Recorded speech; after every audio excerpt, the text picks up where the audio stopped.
Hey, welcome to the most appetizing video on this channel. I'm kidding. So, look, I did some research recently, went deep into the food cultures of different countries around the world. And you know what I realized? People eat everything. Absolutely everything. Live octopus, they eat it. Cheese crawling with maggots, they eat it. Fish that will literally kill you if the chef sneezes at the wrong moment, they eat it. And they pay $200 for the privilege. Today, we're going through 13 dishes that trigger a normal person's survival instinct. I'll give you the facts, you'll pretend you're fine. Deal? Let's go. Let's go. Number 13, Casu Marzu, Italy. Sardinia. Beautiful, right? Mediterranean Sea, fresh air, incredible food, and this. Meet Casu Marzu, which translates as rotten cheese. Not aged cheese, not artisan cheese, rotten cheese. They named it that themselves, proudly. Here's how it's made. You take a normal sheep's milk cheese, and then, deliberately, I want to stress deliberately, you introduce the larvae of cheese flies into it. The larvae eat the cheese from the inside, they digest the fats, and what comes out the other end of that process becomes food. I just want you to sit with that for a second. Now here's the fun part. The maggots are alive, and when startled, they jump up to 6 inches in a random direction, straight at your face. Which is why locals eat this cheese while covering their eyes with their hand. Not because they're embarrassed, because the maggots aim for your eyes. And here's the most insane part. If the maggots are dead, the cheese is considered spoiled and gets thrown away, meaning living maggots are a sign of quality. It's like if expired milk cost more than fresh milk. The EU has officially banned its production. It's sold on the black market in Sardinia for a premium. A delicacy is a delicacy. Come on now, dawg. Come on, man. I need you to look at this. That is a head. A whole head on a plate looking at you while you eat it. In Norway, they call it smalahove. In the Middle East, pacha. In Central Asia, just sheep's head. Different names, same idea. The whole sheep's head, boiled or roasted, served as a meal. Eyes, ears, teeth, brain, tongue, everything. In Norway, they start with the ear. It's considered the best part. Then the eye. The eye! The meat around the skull, incredibly tender, falls right off the bone. The tongue, rich and soft. The brain, creamy, buttery, mild. In Tajikistan, Uzbekistan, across Central Asia, this is a dish of respect. The head goes to the most important person at the table. So if someone serves you a sheep's head, congratulations! You just received the highest compliment in the room. Doesn't make it easier to look at, though. And coming in at number 11, fermented herring from Sweden. Picture this. You're visiting a friend in Sweden. Beautiful country, lovely people, great food. You sit down at the table. Your friend smiles and says, "I made something special." He pulls out a can. The can is bulging, like something inside is alive or about to explode. Swedish fermented herring. You take Baltic herring, salt it, barely, just enough so it doesn't decompose completely. Then leave it to ferment in cans for months. The pressure inside builds up so much that the can literally bulges like a balloon. Airlines ban it from being taken on board. Not because it's dangerous for the plane, because if the can ruptures in the cargo hold, the plane has to be decommissioned. This has actually happened. It's recommended you open the can submerged in a bucket of water. Otherwise, the brine sprays in a radius of about 3 feet. The smell has been described as a mix of rotting eggs, ammonia, and something that died under your couch last year. The creator of the disgusting food museum said it makes visitors gag more than anything else in that museum. And yet Swedes eat it with potatoes, onions, and sour cream, outside, in groups, and they enjoy it. I think it's just a national bonding strategy. When everyone around you smells the same, nobody's offended. Harkarl, Iceland, the country with the world's smallest army and the world's most fearless appetite. Harkarl, Greenlandic shark meat. Sounds badass, but the meat is poisonous when fresh. The Icelanders found a solution. They bury the shark in the ground. In the ground, where it sits for several weeks and slowly decomposes. Then they dig it up, hang it out to dry for months, then they eat it. Gordon Ramsay tried Harkarl and said it was the single worst thing he had ever put in his mouth. The Icelanders wash it down with schnapps. They say there's no other way. I say, just don't start. But that's just me. Number 9, Sanakshi. Korea, incredible food culture, but there's one dish that stands out. Sanakshi, octopus. Alive. The tentacles are cut off right before serving. The nerve endings keep firing for several minutes. They crawl across the plate while you're sitting there deciding what to order for dessert. You have to chew very thoroughly because the suckers can attach to your throat and block your airway. People die from this every year. The food literally fights back. And yet, restaurants are packed. Tourists fly specifically to Seoul to try it. This isn't dinner, this is a duel. And at number 8, we're heading to Southeast Asia, balut. On the surface, it's just a boiled egg. No big deal, right? But here's what nobody tells you. Inside, a duck embryo has been developing. 16 days, 20 days, it already has a beak, feathers, little feet with claws. And this egg is boiled and eaten whole. I'll give you a moment. First, you drink the broth, considered the best part. Then you eat the contents with salt, vinegar, chili on every street corner. Kids eat it, everyone eats it. In the Philippines, it's an aphrodisiac, a protein source, a social ritual. Vendors walk the streets at night calling "bloat," and people come running. Tourists split into 3 groups. Group 1, actually not bad. Can I have another? Group 2, 1 bite, put it down, never speak of it again. Group 3, film the reaction, post online, 10 million views. Which group are you? And at number 7, Japan. A dish that could literally be your last meal. Fugu, the pufferfish. Adorable, round, puffs up like a balloon when scared. Inside, tetrodotoxin. Over 1,000 times more deadly than cyanide. 1 milligram kills a grown adult. No antidote, none at all. And people eat it. To legally prepare fugu in Japan, you study under a master for a minimum 3 years. Then you sit a government exam, written and practical. Pass rate around 30%. One wrong cut and the toxin spreads into the meat. The customer dies at the table. This has happened. People describe a slight tingling of the lips from trace toxin still in the meat, and that tingle is a sign of quality. Numbness from poison, quality indicator. Portions cost up to $200. People wait in line. The Japanese literally turned Russian roulette into fine dining.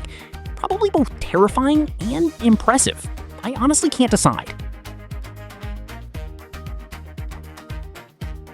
Number 6, Mexico. And before I tell you what this is, just look at it first. Pretty, right? Clean, delicate, looks like something from an expensive restaurant. It is from expensive restaurants. This is escamoles, the larvae and eggs of large black ants living deep in agave root system. To harvest them, workers reach their hands into colonies of highly aggressive ants with a powerful bite.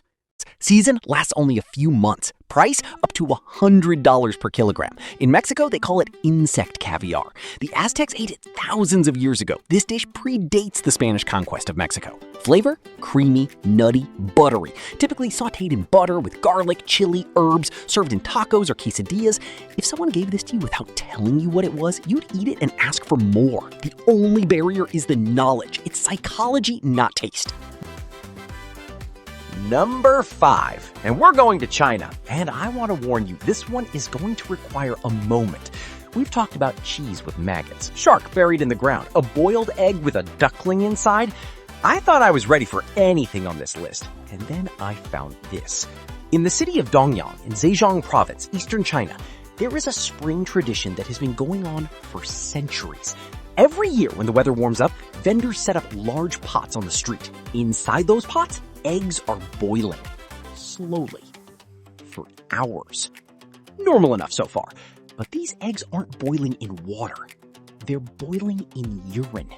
Specifically, the collected urine of young boys under the age of 10, gathered from the toilets and buckets of local primary schools throughout the day. They let that settle. The process takes a full day. First, the eggs are soaked and boiled in the urine for several hours. Then the shells are gently cracked. Not removed, just cracked, so the urine can penetrate deeper into the egg itself. Then they go back into the pot. More hours of slow cooking. The whole street smells exactly like what you're imagining right now. The eggs are called tonzidan, which translates directly as virgin boy eggs. And here's the part that makes this dish genuinely fascinating from a cultural standpoint. In traditional Chinese medicine, the urine of young, healthy boys is believed to carry powerful medicinal properties. People in Dongyang say eating these eggs in spring prevents heat stroke in summer, that they improve blood circulation, that they reduce fatigue, that they make the body stronger. Local people wait for these eggs all year. They buy them from street vendors for about 25 cents each. They eat them while walking, they give them to their children. Elderly residents say they've eaten them their entire lives, and they'll eat them until they die. And in 2008, the government of Dongyang officially declared virgin boy eggs to be an intangible cultural heritage of the city, a protected tradition, something to be preserved for future generations. Officially protected heritage. Now, health authorities have repeatedly warned that this practice carries real risks. Urine can contain bacteria, viruses, hormones, and various compounds depending on the health of the child. The scientific community is not enthusiastic about the claimed medical benefits. But in Dongyang, nobody is listening to the scientists. This tradition is older than modern medicine, and in the eyes of the people who practice it, that counts for a lot. What does it taste like? People who've tried it describe the flavor as slightly saltier than a regular boiled egg, softer texture with a faint mineral taste that's hard to describe. The urine, after hours of cooking at high temperature, loses most of its chemical character and becomes more of a brine than anything else. But knowing what it is, that's a completely different obstacle. This is number 5 on the list, and honestly, after researching everything on this list, this is the one that got me. Not the maggots, not the decomposing shark, this one. You decide what that says about me. Number 4, and we're going to Peru, South America, land of the Andes, the Amazon, Machu Picchu, and one of the most uncomfortable dining experiences you will ever have. I need to ask you something first. Have you ever had a pet guinea pig? Cute little things, right? Soft fur, little squeaky sounds, big round eyes. Kids love them. They sit in their little cages and eat pellets, and people genuinely become attached to them. In Peru, that is lunch. Meet Cuy, the guinea pig, and not just any preparation, whole, entire, complete, head attached, little teeth visible, paws stretched out, eyes closed, laid flat on the plate and roasted or fried until the skin is crispy, staring up at you from the table. Now, before half of you close the video, let me give you some context. Cuy has been eaten in the Andes for over 5,000 years. 5,000! That means people in Peru were eating guinea pig 2,000 years before the Roman Empire even existed. This isn't some bizarre modern trend. This is one of the oldest continuously eaten foods in the entire Western Hemisphere. And there's even a famous painting of it. In the Cathedral of Cusco, the ancient Inca capital, there is a version of the Last Supper painted by a local artist in the 1700s. And in the center of the table, where you'd expect to see bread and wine, there was a roasted cuy on a plate. Jesus and the apostles eating guinea pig at the Last Supper. In a cathedral? That has been hanging there for 300 years. That is commitment to your national dish. Cuy is served at weddings, birthdays, festivals, family gatherings. It's the dish you bring out when someone important comes to visit. In the Andes, offering someone cuy is like offering them the best you have. It is a dish of honor and celebration. Now, what does it actually taste like? People consistently describe it as somewhere between rabbit and dark chicken meat, slightly gamey, rich flavor. The skin, when properly fried, gets incredibly crispy, like the best crackling you've ever had. The meat itself is lean, dense, and surprisingly flavorful for such a small animal. The problem, and you already know what the problem is the presentation. Because in Peru, they don't hide what it is. They don't debone it, reshape it, put it in a sauce, and call it something French. They put the whole animal on the plate, face and all, and they expect you to deal with it. And here's the thing that really gets people. Guinea pigs in Western culture are pets, not food. You don't eat your pets, that's the line. But that line is completely cultural. In Peru, guinea pigs have never been pets. They've always been food. The same way a cow is food to most of the world, but sacred in India. The same way a dog is food in some countries and family in others. The animal didn't change. Only the story we tell about it did. Would I eat it? Honestly, probably yes. The food itself sounds genuinely good. It's the face on the plate I'd need to work through. But that's my problem, not Peru's. Number 2, pay attention, because this isn't just a strange dish. This is a story about survival, about what human beings are capable of when there is no other choice. Now, I need to be very direct. Copalchin contains cadaverine and putrescine. For anyone not raised eating this, it is potentially lethal. Explorers and tourists have died from it, and yet The Nenets eat it. The Chukchi eat it, generation after generation. Their bodies, through thousands of years of exposure, have biologically adapted. Their gut microbiome, their immune systems, their entire digestive biology evolved to handle what would kill anyone else. These people didn't just survive one of the harshest environments on Earth. They changed themselves biologically to do it. Kopalchin isn't just food, it's living proof of human adaptation. This dish deserves our respect far more than our disgust. And finally, number 1, Palau, a tiny island nation in the Pacific, 20,000 people, some of the most biodiverse, most beautiful ocean water on the planet. And the traditional delicacy? Bat soup. Fruit bats, large ones, wingspans reaching almost a meter. The bat goes into the pot whole, wings folded in, head intact, fur still on, into boiling coconut milk with ginger, garlic, onion, local spices, simmers for over an hour. Served whole in the bowl, looking up at you from the soup. In terms of flavor, the bats feed almost exclusively on tropical fruit. Mangoes, papayas, figs. Their meat carries subtle fruity notes. People describe it as surprisingly tender and clean, somewhere between dark chicken meat and wild game. The coconut broth becomes something quite extraordinary on its own. For the people of Palau, this isn't exotic. This is celebration food. Weddings, funerals, births, major holidays. It's been there for generations, long before anyone from the outside arrived to call it strange. This is their food, their culture, their history.